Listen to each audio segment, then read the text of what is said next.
music, baby. Rush, rush. Welcome into Foxboro Rush. Travis Thomas here with my guy, Keagan Stiefel, filling in for George Balecki, who, let's get into this, Keegs. Yeah, we have to. You've been on Foxboro Rush before. You're not a friend of the program. You're family. So we can talk openly because we're family.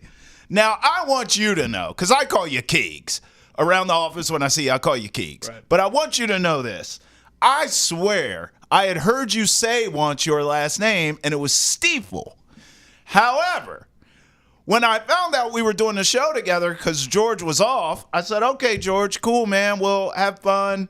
I hear I'm doing the show with Keagan. And he goes, yeah. And I go, it's Stiefel, right? In which he says, no, it's Stiefel. And I said, like the Eiffel Tower? He was like, yeah. I said, oh, you sure? I'm pretty sure I've heard him say it. He was like, I've been saying it that way since I've known him. He's never corrected me.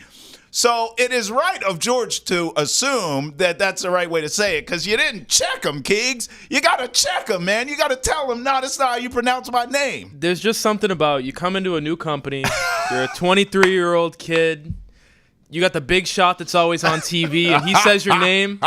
You don't want to correct that guy. You know what I mean? You got to get in with the right people, so. Well, you're in with the right one now, baby. That's right. I mean, I will yell it from the rooftops. And by the way, you are a one of one to ever call George big time. I mean, you're the man, baby. I think that's the deal is when you come in, you think that, and then you meet George and you talk to him for a little bit, and it's like maybe my reader was off. Yeah, it was way off, my friend. Way off. Not quite a big shot. All right, well, listen, good to have you on Foxboro Rush. And good to do a full show with you. This is my first time doing a full show with you, so I'm looking forward to it, my friend. I think you do excellent work, as you know. Let's get into this. ESPN has ranked the skill positions for all the teams in the league. Now, this is just wide receivers, running backs, and tight ends. Keegs, the Patriots, second to last on this list. Now, let me be honest with you. My first reaction when I saw they weren't last was, well, at least they weren't last because I can make a case that they're the worst. And then you open the article and you see, oh, okay, the Chargers are worse than them, which I do understand. Now, again, before you start thinking Justin Herbert and all that, no, we're just doing wide receivers, running backs, and tight ends. I mean, Keegs, I'm sure you have it in front of you. I'll just go through this quickly. Chargers, running backs, pretty much the Ravens. Yep. Gus Edwards, J.K. Dobbins, like they're going to run the ball by committee. They just switched teams and switched Harbaughs, right? It's going to be Jim running the ball by committee instead of John. It's going to be the Chargers instead of the Ravens. But they have the Ravens running backs. At wide receiver, Josh Palmer, Quentin Johnson. Oh, God. Ladd McConkey. This is pretty bad. Tight end, Will Dissly and Hayden Hurst. Now, we all know the Patriots. Ramondre Stevenson, Antonio Gibson, who I do like, Kendrick Bourne, Pop Douglas, Jalen Polk, Javon Baker, Hunter Henry. Okay, right? Look, you could – Keagan, I look at it like this. You could make a case the Patriots should be worse, if, like you're a Chargers fan. Yeah. And then if you're a Patriots fan, you could be like, we're not worse than that. The Chargers are worse. Like, to me – it's apples and oranges. It doesn't really matter who's in last because those are both atrocious. I mean, really, at the end of the day, you look through 20 through 32. Who cares? You know, they're all bad. It's not a matter of how bad, or it's a matter of how bad they are. I think it's a preference thing, right? Like, I'm a guy who really liked Ladd McConkey coming out. Me too. So I'm going to value him a little bit more than, and he slipped to the second round. Yeah. Or maybe, was he the end of the first round pick? No, second round pick. He was pick, second right? round pick. So Jalen Polk, second round pick. That's a preference thing between the Patriots and the Chargers. Right. Running backs, I'll take Ramondre over anybody that you just named. Me too. But J.K. Dobbins, if he can stay healthy, that's a better running back than Antonio Gibson. Better option for you. Gus Edwards, if he can stay healthy, better option for you. You know what I mean? The tight ends, I am not a Hunter Henry guy. Me either.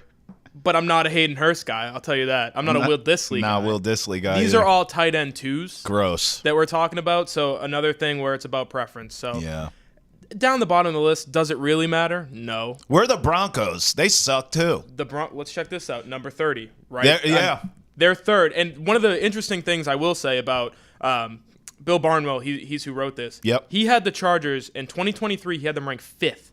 So they went from 5th to 32nd. Wow. The year before, they were 6th. So this is a huge drop-off. Well, they lost, you lose Keenan Allen, you lose Mike Will, you lost pieces that matter. And they had to really get Austin rid of those Eckler, guys. right? It's one of those things where they loaded up, they put so much money into them, and then eventually they just couldn't afford to keep all of them. Right. And they decided to keep the defensive guys.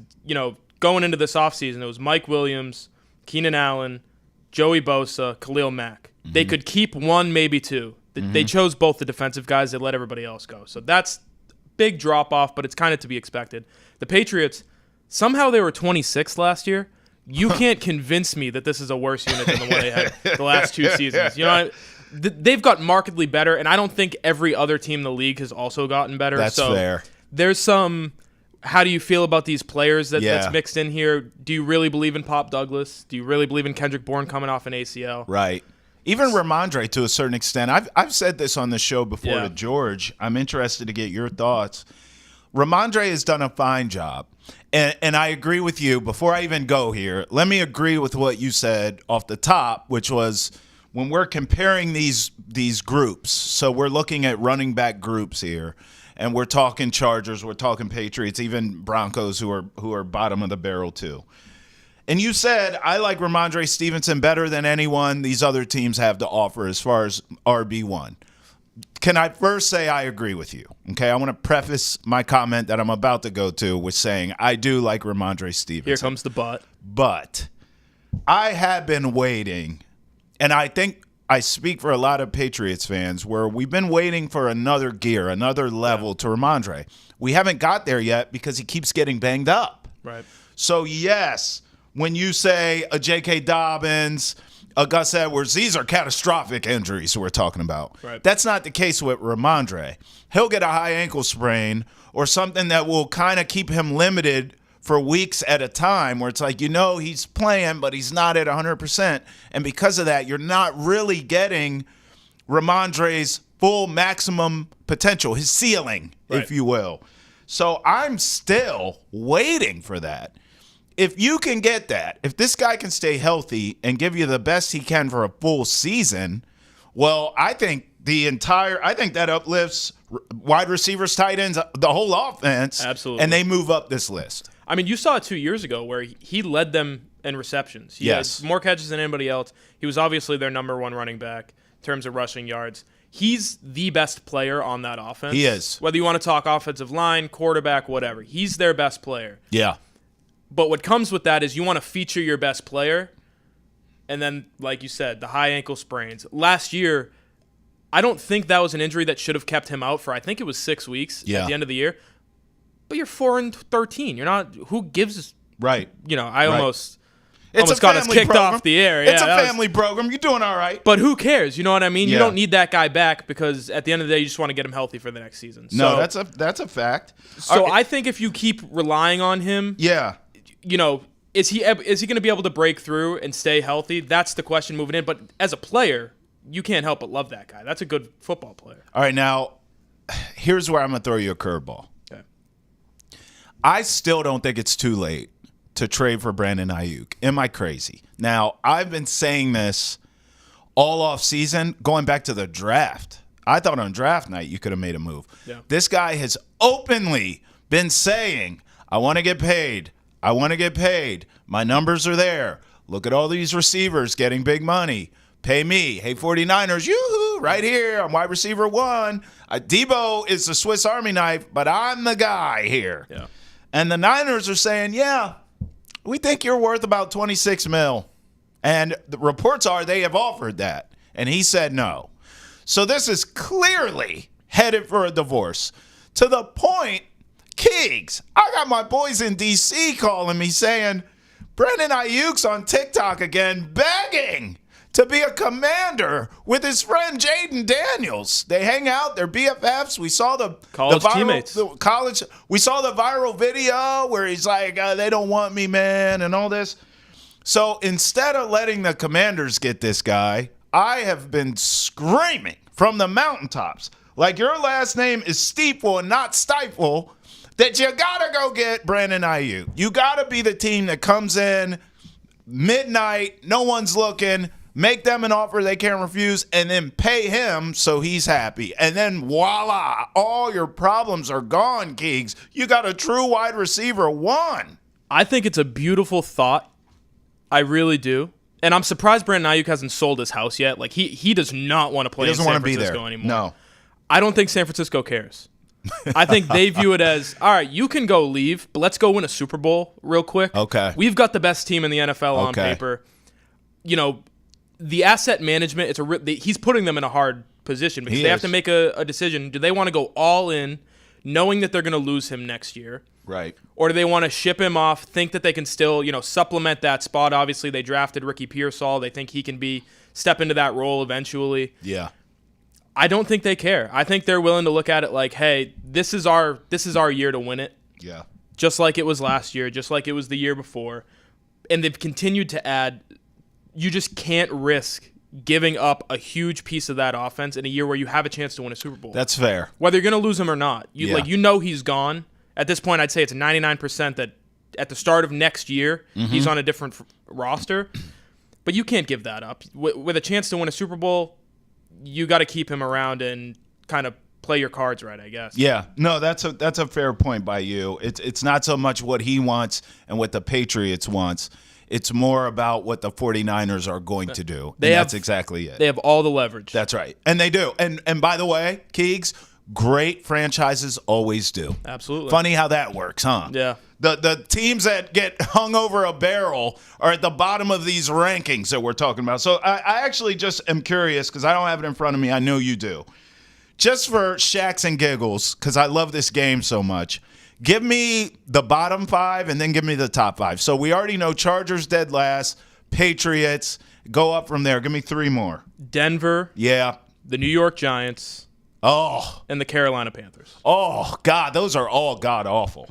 Terrible. I can't say anything good about any of them. And then I'm trying to. And then give me the top five. So, again, these are just wide receivers, running backs, and tight ends. Yeah. Five is a little bit surprising to me. Okay. Minnesota.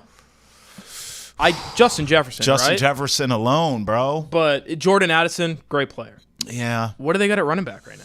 Tight end, they're pretty damn good. Tight end, TJ Hawk's a great player. Hawk's a great player. But Aaron Jones, at this point in his career, is that like Yeah, I don't. Top five, strange. Top 10 makes sense. Honestly, I think it's a greatness of Justin Jefferson. Absolutely. I really do. Right. I mean, he's the best wide receiver in the NFL. Yes. So he's going to elevate everybody else. Yes. Number 4, another team that went out and added this offseason. Okay. The Houston Texans. Yeah. No arguments there. Nico Collins, Tank Dell, Yep. Dalton Schultz, who I think is one of the best tight ends Yeah. in the NFL. And then obviously they went out and got Stephon Diggs. Yeah. Number 3, the Miami Dolphins. Again, they're a fixture on this list. They were actually number 8 last year, number 9 in 2022. So they bumped up.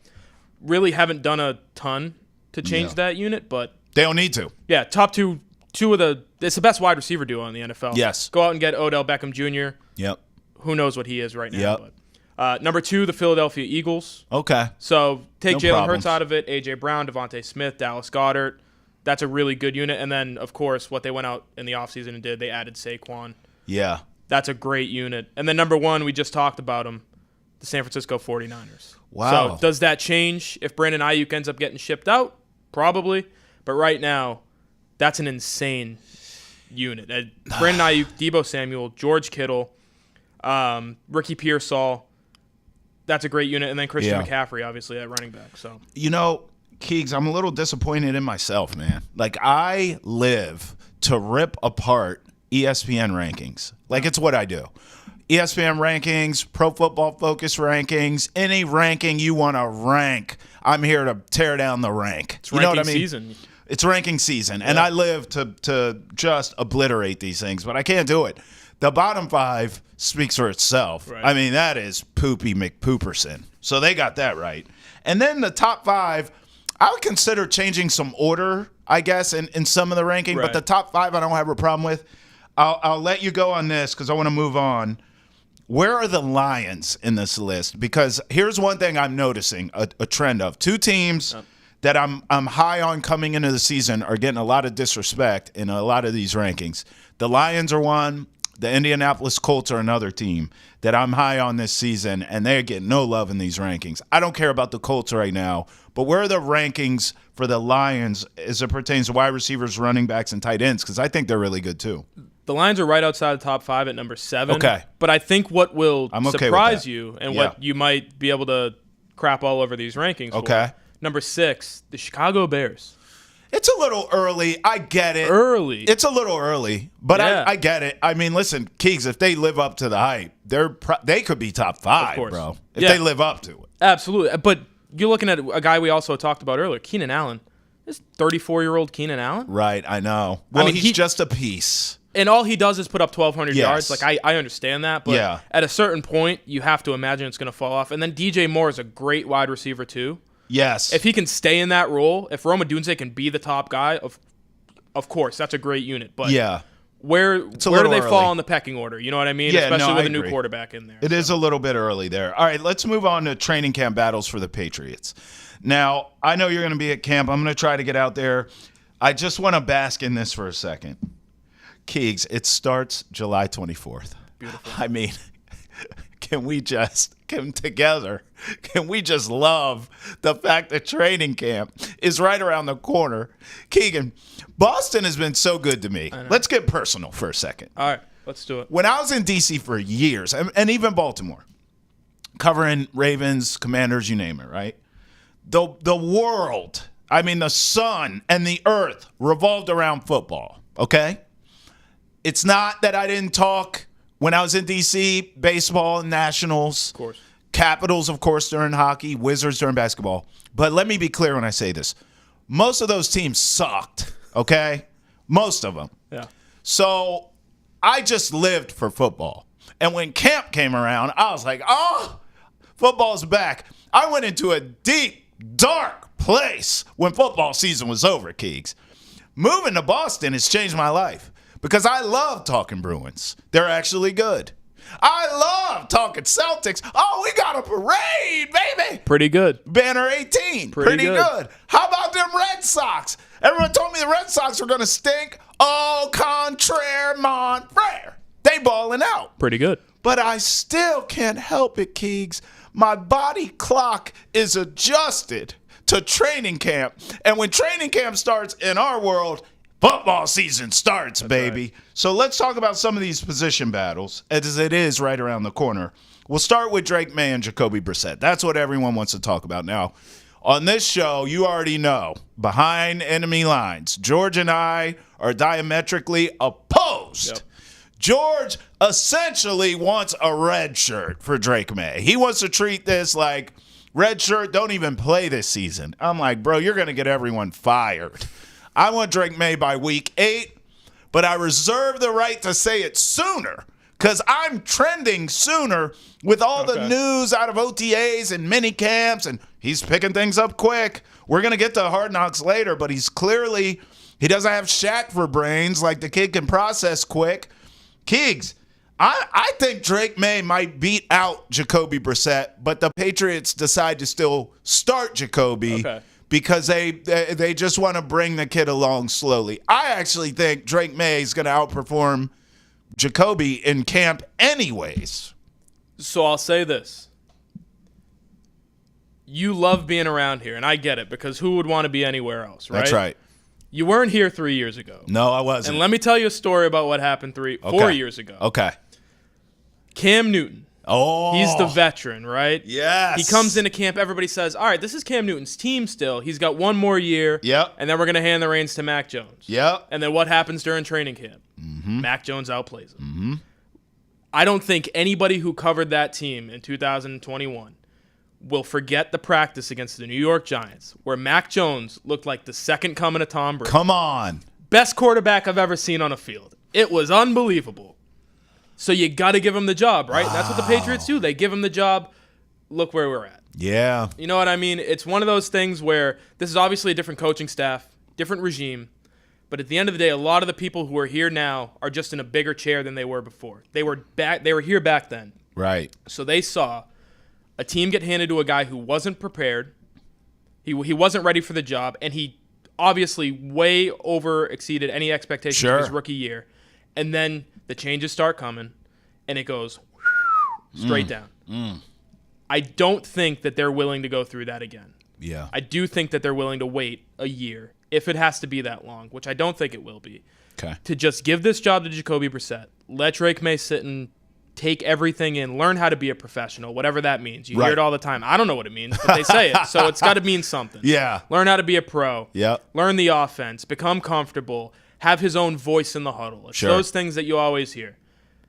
I think Drake Maye is going to look much better than Jacoby Brissett when we're down there. Okay. I don't think there's any chance in hell he starts in week 1. Okay. All right. Now, I want to set you up for some of these rapid-fire style. Yep. How about the third QB? I'm over Bailey Zappi. I've seen it. I've seen the movie. I hate the ending. Yeah. Give me that big freak in Joe Milton, please. Thank you. I have not seen that movie yet. I saw snippets of it in college. I saw a cyborg-like athlete that can throw a football over those mountains. Bailey Zappi can't do any of that damn stuff. So I'm good on him. I'm Joe Milton, but that's just me. What do you see? How do you think it's going to play out with that third quarterback? I think the third quarterback is going to be won by the practice squad because there's no way they keep 3 going into the year, I don't think. Okay. But I do think when you look at a practice squad guy, what is that for? It's for a guy like Joe Milton, where you can continue to develop. You don't need Bailey Zappi around anymore because in a perfect world, halfway through this year, Drake Maye's your starter, Jacoby Brissett's your backup, and there's no point in having Bailey Zappi around. So if we're talking about the third quarterback anywhere on the roster, I think it's going to end up being Joe Milton going into the year. Okay. Just take me inside the wide receiver room because I don't know if any of these kids can play. I'm partial to Pop Douglas, but he's small. And then, to be honest, if I had my way, Juju wouldn't even be on the roster now. Yeah. So, I mean, I don't think anyone can play in that room, and I certainly don't know who can. So I don't want to get rid of all of them. Because someone's got to emerge. Like, take me through what's going on in the wide receiver room. I think the only person who has a job right now is Pop Douglas. And not saying, like, other guys are going to make the roster. Obviously, Jalen Polk's going to make the roster. Of course. KJ Osborne, Kendrick Bourne. But the only person who has a role in this offense is Pop Douglas. He's your slot receiver. And I think he can be a really good slot receiver. I do, too. I like him. And with the way that they're going to be running this offense, I think they're going to need multiple guys to fill that role. Mm-hmm. And what that does is it opens up something for Pop Douglas where he can move around a little bit. You can use him as that Swiss Army knife. Like, he's not a Deebo Samuel in size or physicality, but in terms of what he can do, he can move around with the ball, he can move without the ball, stuff like that. So he has a role. Jalen Polk, obviously, they're hoping he can be a legit wide receiver 1. Can he? Who knows? But he's going to be on the team. Javon Baker, I think, is sneaky on the bubble. Not in terms of, like, they're ready to cut him, obviously, but for what he shows on the field, I don't necessarily think it's all that much better than what they already have in terms of a Kendrick Bourne or a Kayshon Boutte, Tyquan Thornton. You know what I mean? Like, that's interesting, Keegs, because you let him tell it he's Jerry Rice. Right. And, of course, you got to love the confidence. Yeah. I have no qualms with thinking that you're the man, but I just don't know if he's there yet. Yeah. And how will he take, like you said, he thinks he's Jerry Rice. How will he take being told, you're not even close. And you're going to be sitting a lot. You'll be on the roster, but maybe you'll be a healthy scratch early in the year, and you're not going to be really seeing the field. So I think that's a sneaky thing that you have to look at, where how do they want to approach these guys who are on the bubble? Will they just sneak a Tyquan Thornton onto the roster because he has a special teams value, and then do healthy inactives for Javon Baker? It's a question. I think we're going to start seeing that more throughout camp than obviously before, because right now everybody thinks they're going to be throwing him bombs during practices, and he's going to put on a show, and he might, but I'm not super confident in that right now. That's going to be interesting to watch, because the way that guy talked, he may get some humble pie, or he may back up all the stuff he's saying, so I'm going to keep my eye on that. We'd love to see it. Running back 3, listen, I'm a Ramondre guy. I already told you. I know you are too. Right. I covered Antonio Gibson in Washington. I don't think he's an every down back, but I think in this role he's going to thrive. He can catch. He's a really solid running back. He puts the ball on the ground a little too much for me, but I think in this role he's going to shine. I love the 1-2 punch, and I don't give a rat's ass about RB3, but I know you do. Who is it? See, that's the thing. I wanted to ask you who I like. If you could name. I know Jermichael Hasty's there around. There you go. I don't know got anybody else. So that's the thing. I think at the end of the day, you just need bodies in a running back room. Yeah. You can't get through a season with 2 guys. they tried it last year, and it kind of worked. Like Ezekiel Elliott had the healthiest and best season he's had in a few years. It's one of the lone bright spots. But with Ramondre's history and Antonio Gibson putting the ball on the ground, you just need bodies. So Kevin Harris is a guy, obviously. I think he's the leader in the clubhouse. I talked to Taylor Embry at practice during OTAs, who's the running backs coach, and I asked him, what do these guys need to do to actually make the roster, these third and fourth running backs on the depth chart? And he said, it doesn't start with me. It starts with special teams. Right. The special teams coaches are going to tell me who my third running back is. Right. So is Kevin Harris going to be able to do that? He hasn't played special teams so far. They've obviously tried him out. JaMychal Hasty is too damn small to be playing special teams. He's small. He's not a return guy. Yeah. Who I have my eye on is Deshaun Fenwick. He's a rookie free agent. Okay. Didn't get drafted, coming out of Oregon State. Go watch some Deshaun Fenwick highlights. Yeah. You're already on YouTube, I assume, watching this. Right. When you're done with us, switch over. This guy's electric. Okay. He can run. He can catch. He can do anything you need. He can pass protect. So I think he's a guy that sneakily might make this roster. Yeah, I actually thought going back to the draft, they should have drafted a decent running back. I agree. Late. You could get one late. Yeah. But, there's great running backs in the draft. Just take one. And I would have preferred, to be honest, to get a big body. I would have preferred to get someone like a Ramondre. And maybe they did take one because Jaheim Bell, the tight end they took, first 3 years in college, he played running back. That's interesting. New to tight end. Okay. Again, Taylor Embry told me that he needs a fullback. He wants a fullback. He's been begging for a fullback. So maybe that's their guy where he can do a little bit of everything. The plot thickens. We'll keep our eye on that. Keep your eye on 88. All George does on this show is yell about I want Drake Maye to start too soon and how the Patriots are a mess at left tackle. What do you see there? This is out of respect to my boy. I had to bring it up, obviously, the offensive line. Throughout OTAs, Caden Wallace did not touch left tackle. Wow. Chuck Okorafor, that was the guy. Wallace was playing right tackle. They had Mike Onwenu at guard. So my question is, are you going to give Caden Wallace the opportunity to actually win that job? Or have you already resigned yourself to the fact that he can't make the switch? We'll put him at right tackle. We'll just put the best five out there, which is going to slide Mike Onwenu in. Okorafor is going to be left tackle. That seems like a mess that I want no part of. So give Caden Wallace an opportunity to play left tackle. This is my plea. Yeah. It's not even a guess or anything. I'm just asking, give him a shot. Give him a chance. Give him a shot. The poor guy. Just give him a chance.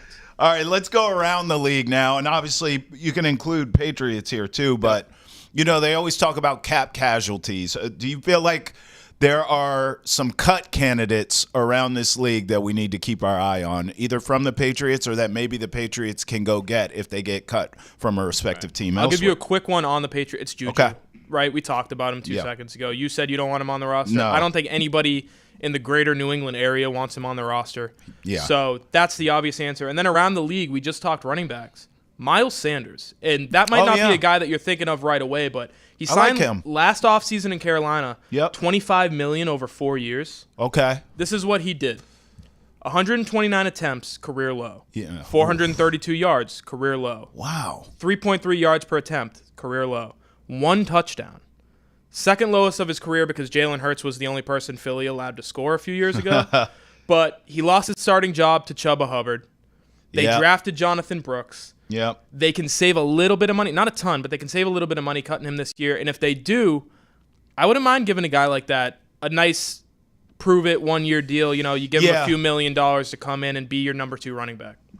I agree with that. I think kind of going back to the Antonio Gibson conversation, some guys just aren't meant to be ones. And, I know he got paid. I believe Tennessee gave him money, but Tony Pollard's not. There was a clear difference when, prime Zeke was over. Exactly. And then they went to Tony Pollard. It was like, okay, well, he's capable, but he's not the guy. Yep. And I think that's what happened to Miles Sanders. And kudos to Carolina for taking the shot. It was rightfully so. It's a fair contract for both sides. Yeah. And he just proved he's not the guy. But it doesn't mean he can't. We've already seen him in running back by committee or a secondary, he's a secondary back to whoever your number 1 guy is. And he's had success there. So I like that. And to be honest, I think if you had some sort of combo of Ramondre, Antonio Gibson, and maybe a Miles Sanders, that works. That's one hell of a running game. Absolutely. So I'm with you on that. All right, let's move on now. I want to talk to you about 2 shows. I'm going to tell a funny story for one of them. So last night, my homework was, because George loves front office stuff, as I told you. He does. So he's been all over Hard Knocks, all over it. Plus, he's from Jersey. Yep. He interned with the Giants. Like, he's all in. So he's been all over these, and I'm like a week behind him. So as soon as Hard Knocks new episode's out, he's on it, and then I'm like, all right, we'll do the show, and then I go home and watch it. Right. So my homework last night was to watch Hard Knocks, which I did, Keegs. All right. But I thought, because I'm old and dumb, that the show Receiver on Netflix, just because I was already in Hard Knock mentality, I thought it was just one episode out. No. So, Keegs, I watch Hard Knocks. I'm like, check. I'm going to talk that with my man tomorrow. Let me check out Receiver episode 1. I watch episode 1 immediately. I'm like, where's Justin Jefferson? Where's Devontae Adams? Netflix goes, hey, Dumas, new episode starting in 5, 4, 3. And I go, oh, wait, there's 2 episodes out? My wife, who could care less, she's on her phone. She's sitting on the couch. She's happened to be in the room. She goes, Netflix puts out series, moron. Yeah. And I go, oh, it's a whole series? I ain't got that kind of time tonight. You didn't stay up and watch all? Hell no. Right. I checked out one more episode. There you go. Which did give me my Justin Jefferson fix that I needed. And Devontae Adams was in there as well. And so now we can have a discussion. All right. I'm 2 episodes in. I felt like I got the whole series figured out. So let's start with Hard Knocks, because Drake Maye was the star of the show. Yeah. I mean, we saw the Giants bring both him and Jaden Daniels in, and other positions, a ton of wide receivers. Malik Neighbors, obviously the guy. Neighbors, who they ended up taking. But for the quarterbacks, it was those 2 and Caleb Williams. And they were just quizzing them galore. Caleb did great. Jaden Daniels did fine. Drake Maye stole the show. Yeah. I mean, they were trying to trip him up with different coverage packages and play calling and repeat this back to me and he was money in the bank, to the point where the Giants approached the Patriots about trading up. Yeah. And the Patriots essentially told him, get in line, bruh, because everyone's calling. And they all want this kid Drake Maye, and we know the rest of the story. The Patriots were smart to take him. I'm sure you're caught up. Yep. What were your takeaways from Drake Maye on Hard Knocks? I think with Maye, it was very interesting about – I've actually had this conversation before with little inside my life. Yep. My girlfriend's a nurse. So she'll start talking the nurse stuff. Yeah. And no clue, right? Milligrams, whatever. Get out of here. So then I come back at it, and I talk football. And she's like, this is stupid. I don't want to hear it. Get out of here. I don't know what Lucy and Liz and you know, whatever. Right. So I saw that video, and I show her the video. And I'm like, this is what a quarterback has to know. This is one of, 10,000 words a quarterback has to know with the offense and what they mean and whose responsibility it is. And her eyes glazed over 5 seconds into the video. So for me, seeing somebody who has no interest in football and they do that, and then I watch the video. Yeah. And I'm trying to kind of catch along and see. And then my eyes start glazing over because I'm like, what the hell are they talking about? It is legitimately impressive. Yeah. That a 21-year-old kid, like not too much older than myself. Yep. 21-year-old kid can walk into a room and command a bunch of grown adults. Crazy. And impress them clearly. Crazy. Enough to where they go over and they have the conversation with Elliott Wolf. Yeah. And they say, hey, listen, if you're going to trade the pick, just give us a call. And Elliott Wolf, like you said, says, get in line. That's right. And if you want to make an offer, but I'm not calling you because I have the leverage. I have the number 3 pick. So very impressive just watching him do what he does. You know what I mean? Like we see it on the field. Yeah. And you have no idea what's going on in the classroom aspect.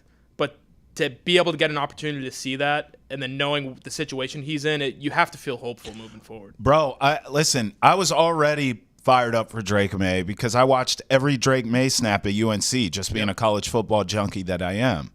And my takeaways, my scouting report from watching him, I just felt like he's a great athlete.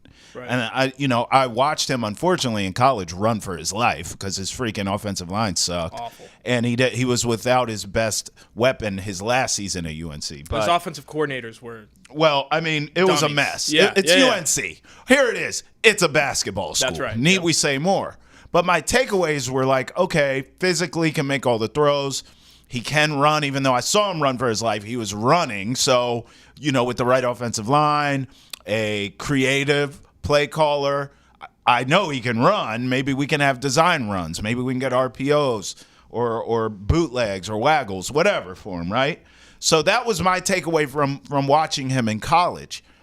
Watching Hard Knocks actually got me more fired up for Drake Maye because I didn't know the student aspect of it. Obviously, we see interviews with him. We see him around town at Celtics and Bruins games. He's clearly intelligent and a cool, happy-go-lucky, laid-back kid. Check, check, check. But football stuff, like what made your girlfriend's eyes glaze over, like what the hell are they talking about? That kind of stuff I didn't know. So watching that, I'm like, okay, he doesn't have scrambled eggs for brains. Like he can pick this stuff up quickly. And I just think Drake Maye is going to be just fine. Like in terms of footwork and taking snaps under center and all the stuff he has to work on, I don't think it takes a year. It's not going to take a season for that. Yeah. Let's get this stuff up to speed and trot this kid out there. Did it land that way for you? Yeah, absolutely. It did. And one of the things, like you said, where you watch him in college, and what I saw when I watched him was he's got a little bit of the ooh, and he'll make a quick decision, and it might not be the right decision at all times where, there's a linebacker blitzing up the middle into his face. But he has the athletic ability to where he can just make things happen. Yep. And when you have that, the biggest question everybody has is, all right, does he have the mental side of it? That's and I think you clearly see that if he doesn't already have it, he's on his way. Yeah. He's got the foundation to be able to build on it. So, like I said before, I mean, just hopeful. It leaves you feeling like they might have something. No doubt. Now, I'm going to clean this up for you, Keeks, because I know she's still watching at this point. Listen, I think what your girlfriend does is amazing. Yeah. And we need more nurses in the world, and I know you feel the same way. And by the way, you and I can do this job hungover. Yep. There is no way. I marvel at what nurses do every day because there's no way they could show up hungover and do that job. So kudos to all the nurses out there, and we thank you for what you do here on Foxboro Rush. Right, Keeks? Right. Now give her the smile. Give her this one. Ding! You're getting me some brownie points right there. Yeah, baby, we back. All right, let's talk receiver. Have you watched the full season? No. How many episodes have you watched? I watched one episode. Woo! We're on the same page. As the expert, no, we're not, Keeks. As the expert on Netflix's right. receiver here. My mistake. 2 episodes in, let me just tell you what's going on. Justin Jefferson is an absolute superstar to the highest of order. I don't give a damn how long the line is for superstar club to get in. He should skip the line and go to VIP and get bottle service. At this point, he's the bouncer. He is unbelievable. Yeah. He could be the bouncer and the DJ and the bartender. The promoter. He's all. I'm telling you, you got to watch episode 2. Now, I'm sure all season, I only saw 2. But the reason I watched 2 was because I was like, okay, St. Brown's cool. Like, all this is great. But I need Justin Jefferson. I'm watching for this kid. And then episode 2, it is just him. I mean, it's Devontae Adams is in it, but he's quiet. Justin Jefferson, man, between the chains, the gold teeth, the gritty, the swag, this dude is unreal. He's so fun. He's cool. I'm telling you, bro, like my takeaway, and I'm sure the rest of the season's going to be like this because he is a star. He's just magnetic. This Justin Jefferson guy is about to go to the next planet in terms of stardom and fame. I guarantee it, Keegs. I mean, I think he's awesome just from an on-the-field standpoint. And since I didn't get to watch episode 2, I won't speak on Justin Jefferson too much. But episode 1, you glossed over Amon-Ra St. Brown. Yeah. That's a superstar right he there. Is. He is a star. And this is a little bit of a personal thing for me because, like George, I'm big into the front office stuff. Yep. I love the draft. Mm-hmm. And Amon-Ra St. Brown, every year, I send out a tweet of a wide receiver that I've fallen in love with because it happens every year. Yep. And Amon-Ra St. Brown was the first guy for me. And I was right. Mm-hmm. And I could run a front office right now just off the fact of how right I was with Amon-Ra St. Brown. So, but being able to watch him and kind of see what the mental makeup. Yeah. We saw it with he knows every receiver that was drafted before him and all that stuff. But he's a special kind of crazy, which I think you need as an athlete. Like, you need to be a little tapped. Yeah, he's a little off. He's got a little bit of that. Well, he was bred to be what he is. Right. You know, his father, obviously, and his brother. And right. So just watching the mental makeup of an Amon-Ra St. Brown, it made me a bigger fan than I already was. Yeah, no doubt. I'm with you. I was a fan anyways, but I didn't, and I was familiar with the story, but you're right. To your point, it's different when you watch the person tell it and you understand more details in the fabric of their story. You walk away feeling like more appreciative of that player. So that's well said by you. For all things Boston sports and Boston pop culture, check out Boston Has Entered the Chat. Latest episode on YouTube, Facebook, Twitch, wherever you get your podcasts. Make sure you follow us as well on all of your social media accounts for all of our best content. All right, let's talk Super Bowl halftime rumors. Love it. Now, the Super Bowl this upcoming season is in Nolens, and the rumor is Miley Cyrus is going to be the halftime show. Your gut feel to this? Miley Cyrus, I just say it out loud, Keeks. Miley Cyrus, Super Bowl halftime, Nolens. Oh, I don't like it, Keeks. Oh, this isn't good. So I grew up in the Hannah Montana era. Okay. Right? You know what I mean? Like, Miley Cyrus to me is the blonde wig and the stupid Disney show with her dad. Yeah. I have no interest. Oh. And when I heard the name, I thought, when was the last time Miley Cyrus put out music? It's, 5-6 years? Apparently she had an album come out last year. Okay. And for somebody who grew up in the Hannah Montana era to not even know that, can't be a good sign for the album. You know what I mean? Right. Like, who's listening to that thing? Yeah, you grew up in the Hannah Montana era. You should be the demographic. I'm the target audience. Yeah. They're looking to get me excited for it, and I have no interest in that. That's interesting. But you brought up New Orleans. Yeah. And I think you have an idea of who you want to be the halftime. I sure do, Keeks. Weezy F, baby. That's right. Look, I want the whole Cash Money clique. I want all of them. Now, Weezy should be the headliner because he's Weezy. Right. And he has hits galore. You got to make sure he's sober, but get him out there, have him perform all the hits. And then what you do, you start to bring out the rest of Cash Money. And by the way, you could go generational. I mean, you could go old school. You could bring out Juvenile and all them. Then you could go new school and bring out Nicki Minaj and Drake with the YMCMB. I mean, you could do it all. Little Twist, Little Chuck. Come on. I'm just saying. What are we talking New Orleans than that, bro? I mean, that's perfect. I do think that's a great choice. I had one myself. Just let Kendrick come out and play Not Like Us 8 times. Just don't do anything else. We know it works. Just let him play the hits or the hit. You know what's crazy? So when's the Super Bowl? February of 25. Yep. That song will still. Absolutely. It'll still get them going. Song of the summer, fall, winter, spring. That's incredible. Just dancing all over Drake's grave at that point. It's beautiful. You had Drake a part of yours. I have the Drake hate club. It's part of my. Bring out all the Compton guys that he had on stage at the get together. You know what I mean? And then I had one more, little Megan Thee Stallion for the boys. Oh, she gets the people going. Listen, that's not just for the boys. That's for everyone. That's for everyone. Meg is a headline. Absolutely. Post Malone was also one that came to mind. I like that. I think everybody likes Post Malone. I do too. I thought the NFL tries to do like ties to that city, and I don't. Is Miley isn't Miley from Texas? I don't even know. Like Tennessee, I think probably. Okay, so like, what's the tie? I don't.